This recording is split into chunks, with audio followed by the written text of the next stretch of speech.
Tuhan, selamat pagi waktu Papua sahabat seiman saya yang sedang mendiami di atas tanah dan negeri.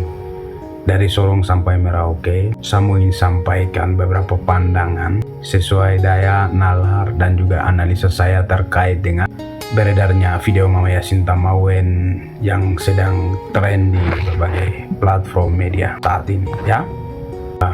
Saya ingin sampaikan secara konkret bahwa yang pertama, Mama Yasin Tamawen bukanlah Tuhan Allah. Mama Yasin Tamawen adalah manusia. Yang berikut saya ingin sampaikan bahwa saudara dan saya tidak punya hak untuk menghakimi antara sesama manusia. Yang berikut saya ingin sampaikan bahwa apapun keputusan beliau adalah sah dan mutlak, karena itu tidak dapat digeserkan oleh siapapun dengan berbagai pernyataan sesuai daya dan nalar. Yang berikut, apa yang sedang dihadapi oleh Mama Yasin Tamawen saat ini itu adalah urusan Mama Yasinta dengan Tuhan, saudaraku. Maka itu saya ingin sampaikan bahwa berhentilah berdebat terkait dengan beredarnya video Mama Yasin Tamawen yang terkesan diproduksi oleh orang-orang yang bermoral rendah, orang-orang yang rakus, rasis, dan fasis karena dengan keinginan orang itu sendiri. Karena itu bukan keinginan Tuhan, ya. Maka itu saya ingin serukan kepada bangsa saya, seluruh rakyat dan bangsa Papua yang sedang mendiami di atas tanah ini, bahwa mari kita kembali ke jalan Tuhan, karena perbuatan hari ini sudah tergenapi apa yang tertulis dalam kitab para nabi, ya. Maka itu kebebasan, keadilan, kedamaian, kesejahteraan hanya ada di jalan Tuhan, bukan di jalan manusia.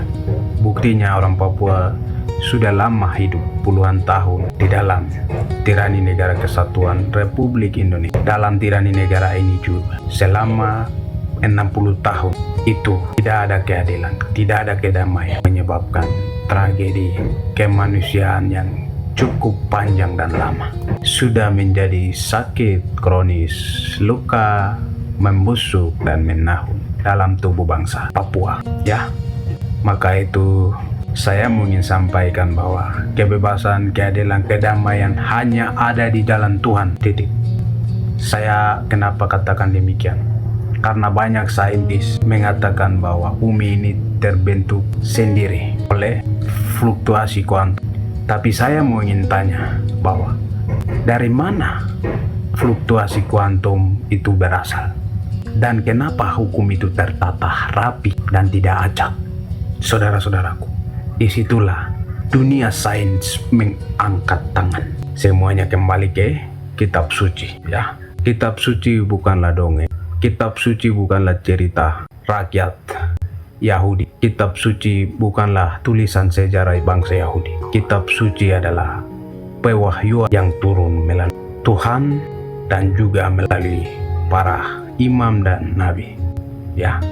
Maka itu mari Bapak Ibu kita kembali ke kitab suci Bible, karena semua ke satu titik, karena Alkitab sudah mengatakan secara lugas dan pedas.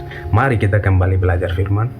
Hentikan segala kesombongan dan keserakahan kita yang melawan hukum Tuhan, karena hikmat, akal budi, marifat ini berasal dari Bapak Ibu. Terakhir, saya ingin tutup dengan kedua hukum yang utama dan terutama yang Tuhan kasih, yaitu hukum yang pertama, kasihilah Tuhan Allahmu dengan segenap hati, akal budi, hikmat, ilmu pengetahuan. Kedua, kasihilah antara sesama manusia seperti dirimu sendiri. Di dalam kedua hukum inilah terdapat seluruh hukum Taurat dan kitab para nabi. Fisika bisa menemukan bagaimana cara kerja jantung Anda untuk memompa darah, tetapi fisika tidak mampu menjelaskan kenapa Anda menangis ketika menonton film sedih, ya.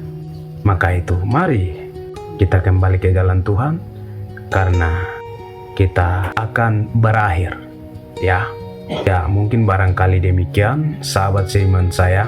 Tuhan Yesus memberkati Anda, Tuhan Yesus memberkati kita semua sebagai umat ciptaan Tuhan. Wassalamualaikum warahmatullahi wabarakatuh. Om Santi Santi, Om Selesai.